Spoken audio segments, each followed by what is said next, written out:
I couldn't find my Quib Talk shirt. I mean, I'm wearing my cat cage shirt. it's close enough. Yeah. You can't even see the Quib Talk on mine. Yeah. Yeah, and usually my hair ends up covering it anyways, but. Yeah. I found that I can't, if I do it any lower, then I cut off up here. Yeah. So, but I'm still wearing it in spirit, just in case. So I've got something cool to show you and our viewers. Yay, what is it? A new knife. Yes. Yeah. Wonderful. And Isn't that crazy? so appropriately themed. I because know. This week we watched The Ripper on Netflix. It's like, whoa, oh, ah. Like, so nobody messed with Lindsey. I forgot to put this knife. I don't know how to work it. Bam, you stab. Yeah, you're like, I'm just a dumb girl. I don't know what I'm doing. Yeah. Wonderful. I like the sound it makes too. It's like a really good fidget toy. Lightning Elite. It's just be around me when I'm fidgeting with it. But. Just fidgeting, all of a sudden somebody gets stabbed. It's so fun. So I wanted to show you that. That's cool. I like it.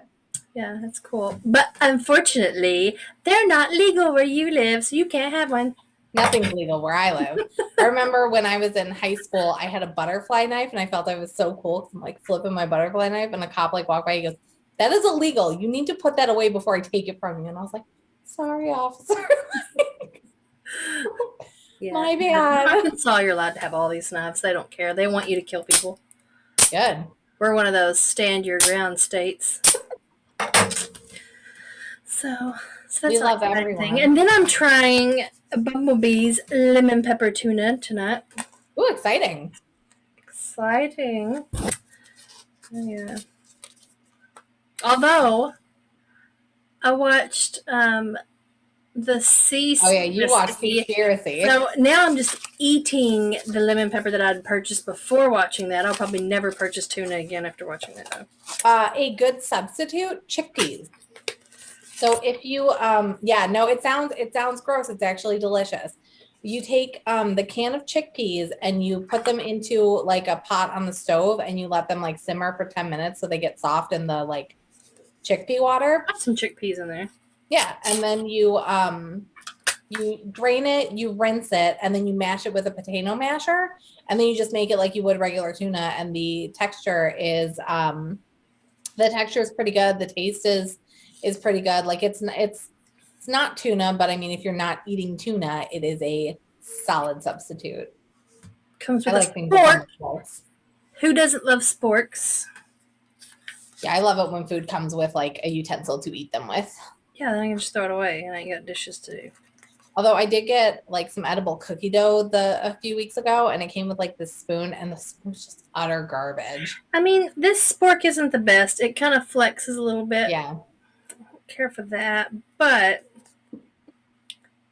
you're like, at least I don't have to wash a fork. This is actually really good. That's good for your last adventures in tuna. I would probably have added more lemon and a little bit less pepper because the lemon's very faint. Yeah, I like it. I like heavy lemon. Yeah, I love like fresh trout that's been caught, grilled with lemons on it, that kind of stuff. I'm not a fish person. I do like tuna, but now I know tuna. I haven't watched Seaspiracy yet. It is on my list. I knew it was going to be a wild ride. But I try not to like eat tuna. So now when I go to the grocery store, I make sure to buy the $5 a can, like ethically sourced tuna. That's like only you won't even tuna. buy that.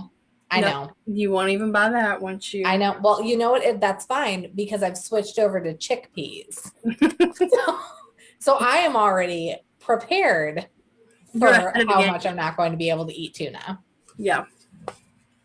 I'm not a big tuna person.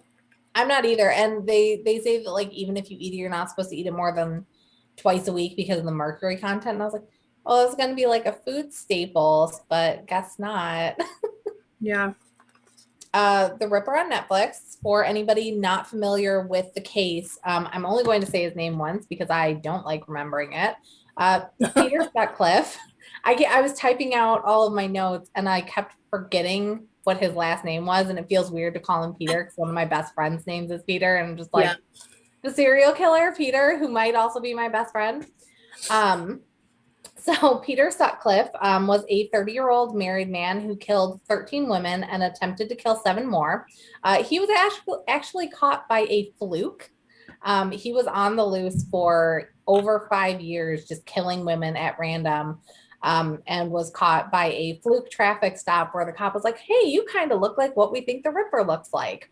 So he targeted women. They said he targeted prostitutes, which is a lie. He targeted But wasn't women. it he was actually like with a prostitute? He was, yeah. That one, yeah, he was with a prostitute, but a lot of the women that he killed were not. No, like when they caught him. Yeah, when they caught him, yeah, he was with a prostitute. So That's yeah, the he was only life they saved because they were so incompetent. And it wasn't it was a traffic stop. They didn't even think that that's who they had. One thing that made me think of you during this. First, they weren't sexually motivated. Was it my prostitute years? It was your prostitute years. No, he's in his early killing days. He used a screwdriver, and they specifically said he used like a Phillips screwdriver. And I was like, good, because Lindsey hates flathead screwdrivers. Yeah, I hate flathead screwdrivers. So I immediately was like, I put that in my notes. Well, at least he's got that much going for him. Yeah. So like he uses the proper screwdriver. He also used a hammer and a knife. And then he would pose his victims, which is always so interesting. Yeah, the knife. That's the exact knife that he would use. She paid a pretty penny. But he'd pose his victims, which is always crazy to me, like the people that just like pose them. But then even crazier, if he didn't think they were being found quick enough, he'd go back and move them to a more like obvious place. You're just like, my God. But that just goes to tell you the police in this case were not on their A game. They weren't even on like their X game. Like they were like down at Z. Yeah. Well, I like their tagline. They said the tagline for the county police was "Join Bradford City Police, you won't be bored." And I was like, I mean, really, you're not doing much. No, they were doing a lot of stuff, just not well. So they were all very Maybe active. You won't be bored because they won't adequately do anything, and so you're constantly working for the same thing over and over and over, trying to figure it out. Yeah. Well, one of my favorite facts about this case was that they actually interviewed this man 9 times. They interviewed him 9 times, and nobody was like, you know what? We keep coming back to him, but I just don't think he did it. After like the second time you come back to the same person, I'd be like, why are we still talking to you? Yeah. You're like, why does your name keep coming up? But like 9 times is excessive. But they had, I like the getting interviewed 9 times. That kind of makes the whole his dad being so shocked it was his son. I mean, I'm sure his dad didn't know. They just didn't talk that often. You don't call your dad. I would. Yeah. I was like, I called in because they like suspected me of being a. Well, but that's the thing though. If you were a murderer, you're not going to be like, hey, dad. Definitely would. Oh, I guess that's I'm a murderer. How crazy is this, Daddy? Yeah, that, like, why would someone think that about me? As you're holding your knife, like, why would somebody think I'm a murderer? Never think I'd murder anyone. Yeah, like the police, they were so crazy in this. One of their tactics that they were using, they were like working in a 2-person team, just like yelling out license plate numbers to each other, and I was like, because that's not suspicious. If you're just like, CA 2752. Did you get it? Like from the Andy Griffith show. They're like his, I actually think he would have probably been better than them. As bad as he was. But yeah. Yeah, so they were doing that. I liked their big wheel. When they were talking about the big wheel that they had, I thought that was the coolest thing. It's literally just a giant Rolodex of names. So like if you got pissed at your ex-boyfriend and you're just like, I'm gonna call him in as the Ripper. You could literally call him in and be like, I think my ex-boyfriend's the Ripper. And they put his name in Yes, this they have wheel. millions of. They did, and that's why it was the big wheel, because it was full of people who were like, my ex is a douchebag. He's definitely the Ripper. Um, so they would go to this wheel and they would look for the name. And if they found the name already in there, they would like pull it and flag and be like, hey, officer, you need to talk to this person. But apparently that means nothing if they talk to him 9 times. Um, and then if you weren't already in the wheel, then your name just went into the wheel. And then It's like hopefully a Rolodex. My parents big, still have and use their Rolodex. that's fantastic.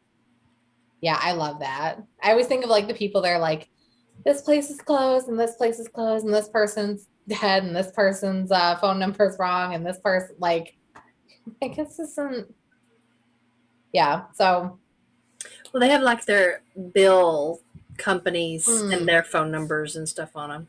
I have a folder in my phone labeled bills, and I put all the apps for my bills right in that folder. Yeah, that's how my stuff is too.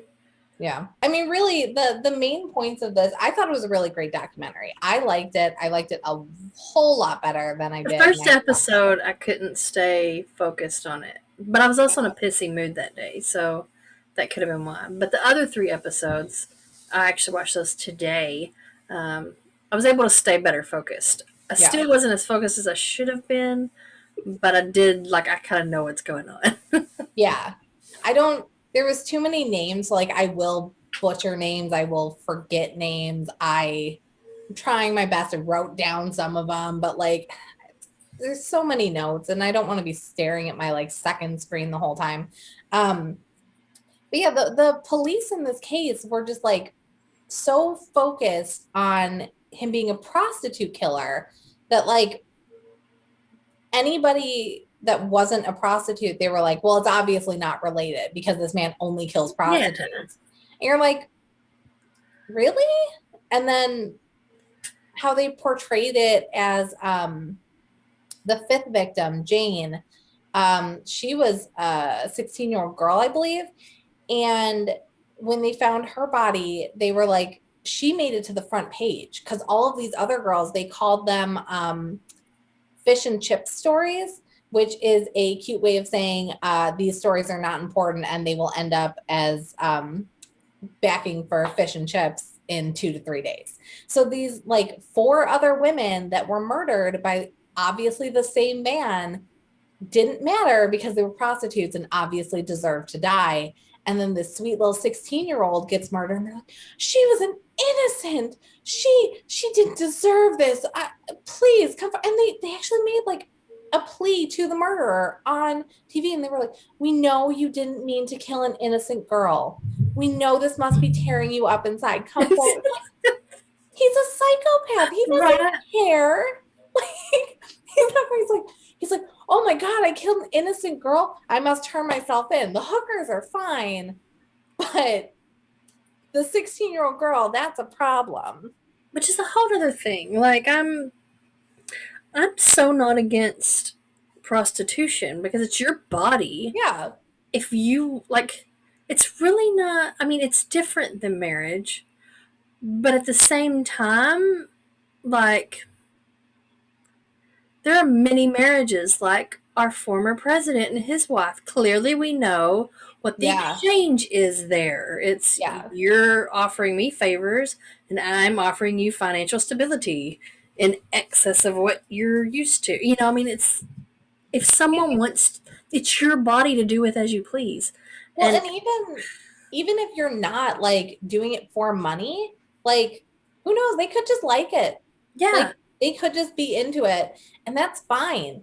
And the fact that they were like vilified and like, oh, prostitution, it's like, listen, maybe if it wasn't such a profitable industry, maybe they wouldn't have turned to it.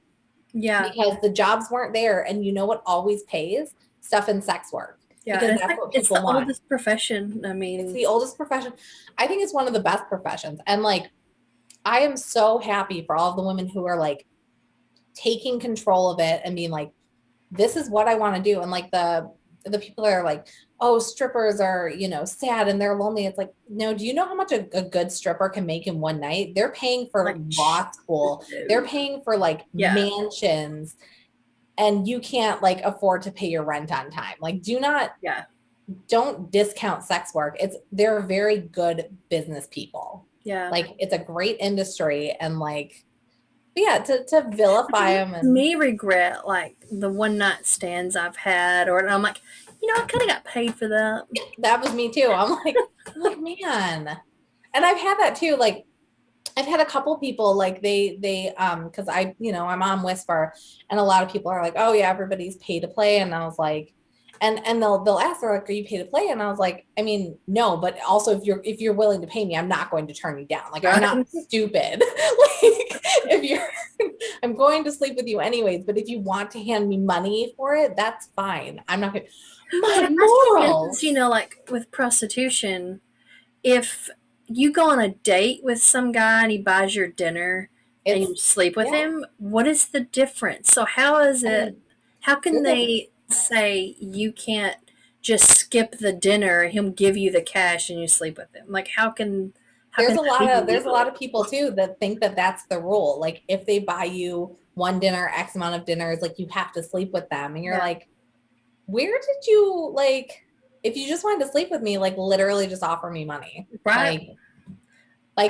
I'll say yes. I mean, like, I'll say yes or I'll say no. But, to be honest, I'd have rather had the cash than the dinner anyways. Honestly, you're like, have you ever had sex after eating like Olive Garden? It's not fun. You're not getting me in my A game when I'm full of breadsticks. So, like,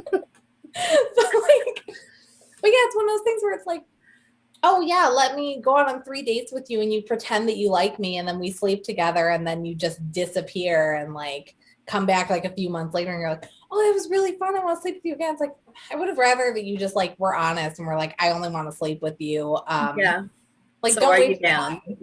Yeah. But yeah, so like, yeah, so the media vilified these women. They basically were like, they're all sex workers, they don't matter, their lives are worthless, and these poor innocents that were just in the wrong place at the wrong time. Like, how do you know she wasn't, we don't know. Yeah. And there's nothing wrong with it. She could have.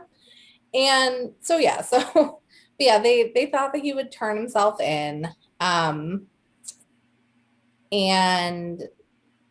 it made no sense. And then there was that one mother and daughter and that got interviewed or something, and whenever it was, oh my god, nobody be out after dark and all this, and they're like, you're still gonna let your daughter go out and be a prostitute even with the threat of this killer or whatever? And well, I mean, the bills got to get paid, or you got to make money or make a living somehow, and it's like, it's your daughter, like what? Yeah, but you know what though? No, I totally got that. Like, I 100% understood it, because when you can't pay your bills, like, that's the thing. It's like, yeah, I might die, but if I don't die, I can bring home enough money that like my children won't starve. Yeah. And so it's like, it's a real, like, Wilma, the first victim, she had no idea she was going to die when she went out that night. Like, it was one of those things where like the risk is so low, and he went months in between killing. So it's like, what? He was active for 5 years. He killed every 2 to 3 months. And then as the years went on, it was even longer of a span apart. So you're just going to not have an income. Like, you can't get like a factory job, because if you could get a factory job that would pay your bills, they obviously would take that, because sex work is hard. It's not easy. It's not like, huh? Yeah. No pun intended. Yeah, like, it's not easy. It's not the like super fun, casual thing that everybody thinks. Like, it's very dangerous. You have the risk of picking the wrong person, of being assaulted, of being physically injured. You have the risk of STDs. There's so many physical, psychological risks involved. Yeah. And you don't know any of these people. I mean, you're making snap-second decisions, and some people don't have the luxury of making like a decision. They just have to go, okay, you're willing to pay me? Done. Like, get in the car. Yeah. So, yeah, he killed for so long. The cops had nothing. They had his tire prints, they had his shoe prints. They were going off of blood groupings. So I guess like in Europe at that time, they were doing blood groupings for DNA analysis, but they didn't have anything to compare them to. So they couldn't do anything there. They had, okay, so the first surviving victim, they took her back to a nightclub and made her like relive it to see if she recognized him. I was like, how traumatic for her that, you know, she was just attacked. She almost died. It was pure luck that she didn't die. And then you're like, well, you don't remember anything about him. So let's take you back to this nightclub and you just tell me if you see him. It's like, well, he obviously sees the papers. He's going to know that she lived. He's going to lay low for a while. That's what, like, that's what I would do if I was, you know, it's like, oh, somebody might recognize me. I'm just gonna chill under the radar for a hot minute. For a while.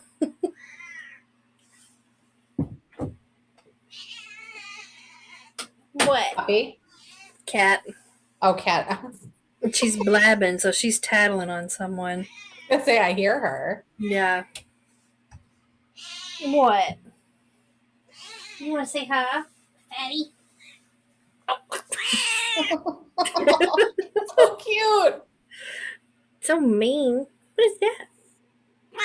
You smell my tuna is probably what it is. Oh, she just wants to share. Where's it at? Give it to me or let me go. It's got lemon in it. I don't know that you'll want it. There is a little bit left. Thanks. So yeah, they had so many like unique pieces of information about him, and they still were not able to like put it together. So he was wearing generic shoes, which like good for him because as we learned from the Night Stalker, right. wear generic shoes. But one of his heels was more worn down than the other, so like they could tell that like one of them was more worn down. The 5-pound note that was in the one girl's purse. I thought that was he went back to try and get that. So he went back to get it, but he went back to try and get it because it was a brand new note that they were able to track specifically to this man's job.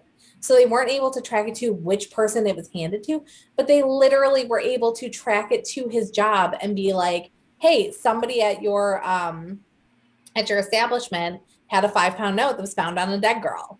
And side note, he was known as the Ripper around the office. They called him the Ripper around the office, and he was interviewed 9 times by the police. And it's fine, everyone. Nobody questioned it. So yeah, they had the 5-pound note that they were able to track directly to him. They had his tire marks. They had his shoes.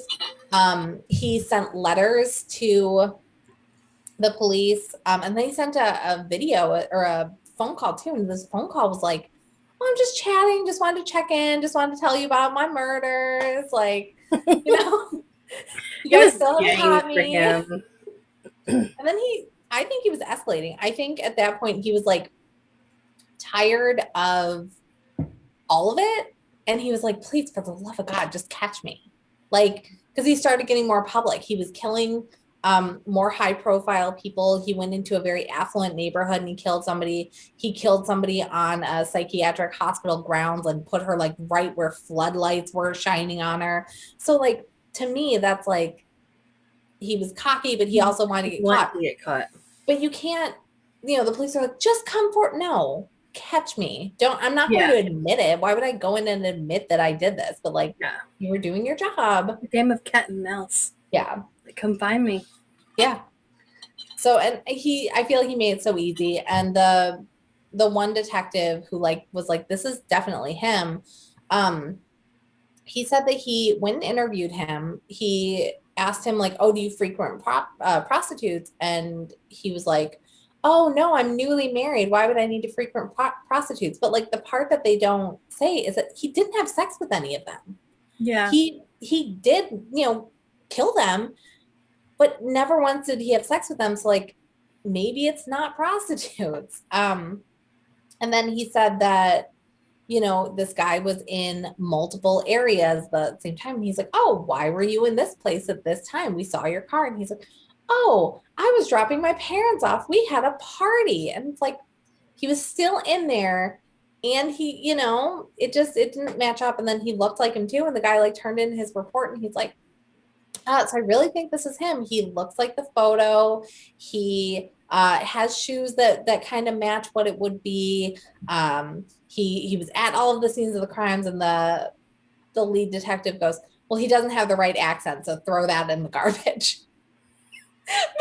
Because they were like, the man we are looking for only kills prostitutes, and he will have an accent that is specified to this 1 mile radius, and that's it. Anybody that does not fit those parameters, is not our guy. And you're like, maybe he was from there, but then moved, or you know, or maybe they were wrong, right? Or they're wrong, or maybe he doesn't actually. That's not his real accent. He was faking it, or you know, a ton of things. I thought that was so crazy. I was like, oh, he doesn't have the accent, so that must not be him. Really? It's everything else. Yeah. He literally admitted that he did this, but he doesn't have no, he's just wanting fame. That's not the real cut him loose. He's like, no, I have a lock of every single one of the victims' hair. I have. No, I'm not buying it. Who are you trying to cover for? Yeah, right? You're like, nah, bring us the real guy. Stop wasting our time. So yeah, so he had that. The cops were just so incompetent about it, and it went on for so long. And then the fact that he was caught by a fucking fluke because they noticed something on the car. Like he wasn't being pulled over because they thought he was the Ripper. He was being pulled over for like a minor traffic violation. And the guy was like, okay, you're coming to the station. And then when he was at the station, he was like, oh, this guy kind of looks like Jack the Ripper. And I don't like that he went by himself back to the scene, because immediately when they were like, and he went by himself, I was like, oh, he's going to fuck this up. He's going to find something, but he went by himself. So they're going to say planted evidence. None of it's going to be valid. But he found a hammer. He found a knife. He, you know, he found it. And then when he confronted this guy, he just full on confessed in detail. It wasn't like, oh, I'll tell you if you do this. He was like, nope, I killed all these women. This is why I killed this one. This is how I killed this one. This is why I did this. He just willingly just word vomited. He was ready to be caught.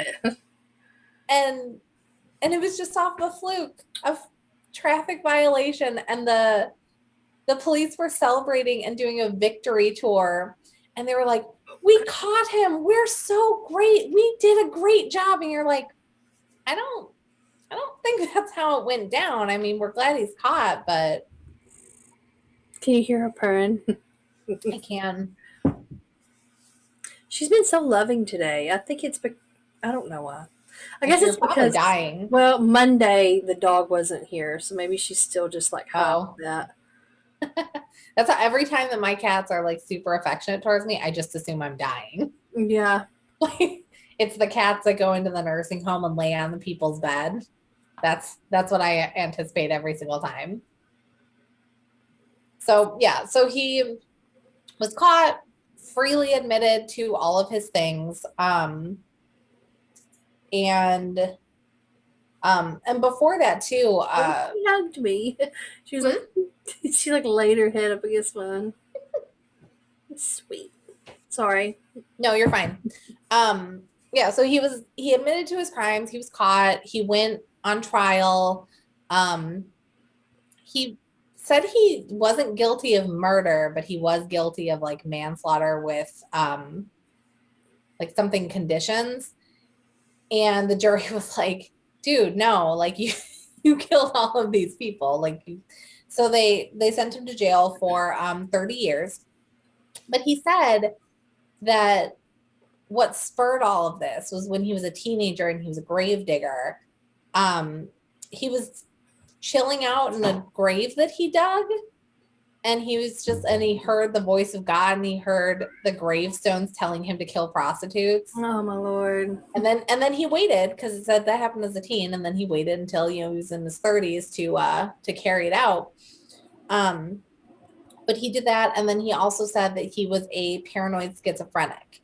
And he convinced 3 doctors that he was a paranoid schizophrenic, but there is a controversy around that because they said his wife was diagnosed years prior with it, but she recovered. And I was like, I don't think that you recover. I think what I said when I was watching it. I said, you don't recover from schizophrenia. You get on the correct medications, but but they literally were like, that's not something you just, oh, I had this schizophrenia virus, but I'm over it now.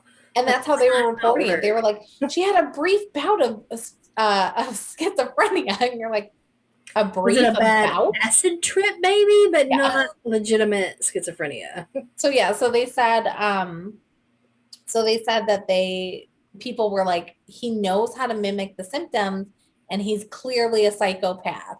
So he's probably faking it so that he can get put in the cushy mental hospital instead of prison where his ass belongs. Right. And so the jury wasn't having it, and they were like, no, we don't care. He's going to jail. Yeah. So he was sentenced to 30 years, but then 3 years in, he did end up in a mental hospital for mental distress from being in prison. And that is part of the punishment is mental distress. But you know what? He was having a really hard time, and we're not being sympathetic to him. And he needed additional help from the psychiatric hospital. And so he got to go there, where he got to have visitors and phone calls and television and really just live it up. And he also admitted to more crimes. And one of the women who he assaulted early on, who was not believed, he assaulted but did not kill a couple women early on. And the cops were like, well, you're not a prostitute. So it's obviously not related. And you're like, so you're saying he could have been caught so much earlier if we had just believed women? What a shocking concept. Crazy talk. So he admitted to the additional assaults, and the woman goes to police. She goes, hey, he admitted to this. Is he going to get prosecuted? And they went, well, he's already in jail, so no. And she was like, I want him prosecuted. He assaulted me too. I don't care that he's already in jail. I want him in jail for longer because he assaulted me too. Yeah. And I want justice. Yeah. So they didn't care. That was me. Yeah. And they were just like, he's already in jail. Justice has been served. And you're like, that's not how it works. Another detective went and interviewed him with a list of 10 names that they were like, we think you did these too. And he admitted to the ones that he felt like admitting to. He didn't admit to other ones. They think he had a lot more victims, especially, he seems to have escalated. So if, those first 3 victims he didn't kill, who knows what he did before that,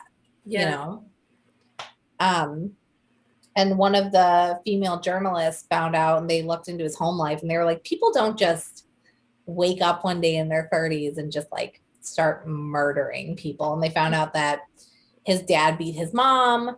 He was smaller than all of the other boys his age, so he was often called a sissy and a mama's boy and all this stuff. So they think that he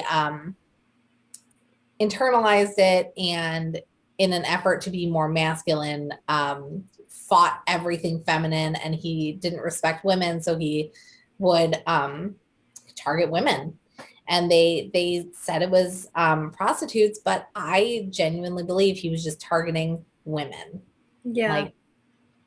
Because all of the ones at the end, when he was being real careless with it, they had no ties.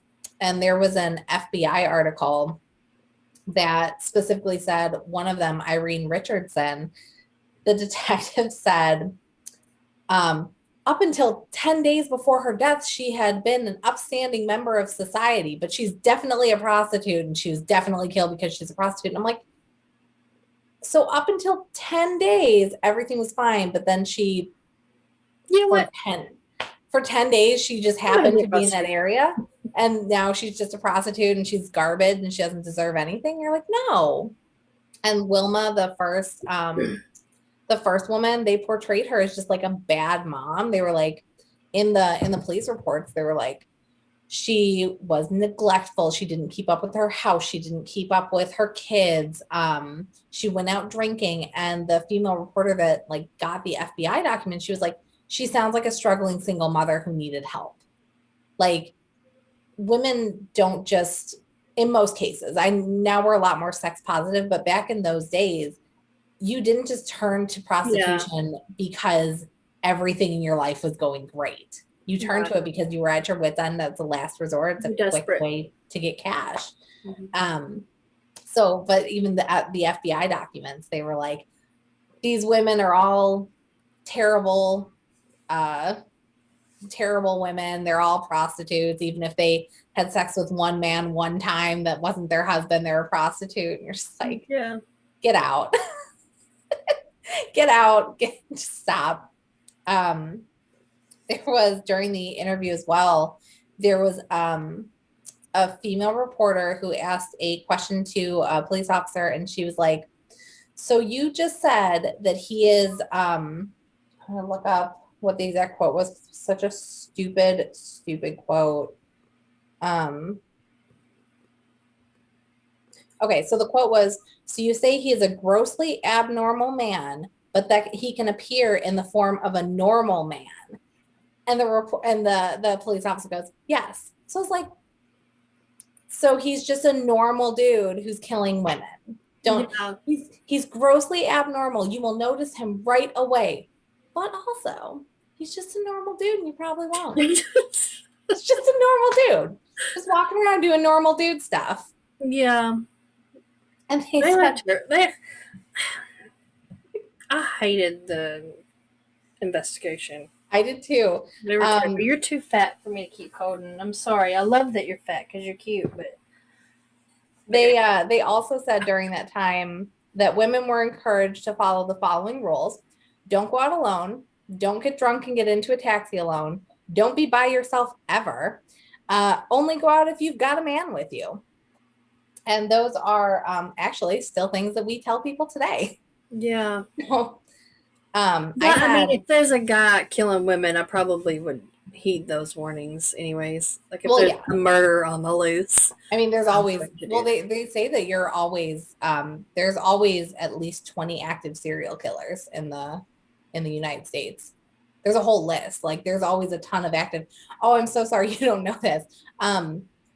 So they're luckily got my life. So where my parents just moved, right before they bought the house in December, apparently, I never even heard about this on the news, but some local guy that was in his 20s, he had schizophrenia or something, and he stopped taking his medication, got on meth, and like probably within a half a mile of the house that they bought, he broke into a house, slit a woman's throat, an old lady's throat, and killed her. She was like in her 60s.